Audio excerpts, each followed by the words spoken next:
ಮಂತ್ರಿಗಳು, ಮಾನ್ಯ ಸಭಾಪತಿಗಳು, ಆಮೇಲೆ ಮಾನ್ಯ ಉಸ್ತುವಾರಿ ಸಚಿವರು ತಾವು ಕ್ರಮ ತಗೊಳ್ಳಿ. ಇಟ್ ಇಸ್ ಆಲ್ ಏನು ಪ್ರೈಮಫೆಸಿ ಕಣ್ಣಿಗೆ ಕಾಣ್ತಾ ಇದೆ ಇದು.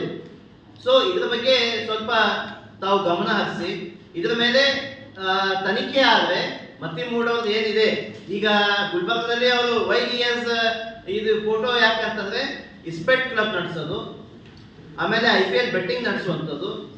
ಇಲ್ಲಿ ಓಂ ನಗರಲ್ಲಿ ಅವರ ಗಾಡಿ ರೇಡ್ ಆಯಿತು. ಸೋಲಾಪುರದಿಂದ ಅವರ ಬ್ರದರ್ಸು ಅವರೆಲ್ಲ ಅದನ್ನು ಸಿಗಿಬಿದ್ರು. ಆ ಕೇಸ್ ಬಗ್ಗೆ ಏನಾಯಿತು? ಎಲ್ಲ ಕಂಪ್ಯೂಟರ್ ಸಿಗಿಬಿತ್ತು, ಮೊಬೈಲ್ ಸಿಗಿಬಿತ್ತು, ಎಲ್ಲ ಸಿಗಿಬಿತ್ತು. What is the outcome? ಅದ್ರ ಬಗ್ಗೆ ಏನಿದೆ? ಸರ್ಕಾರದ ಬಗ್ಗೆ ಹೇಳಬೇಕು.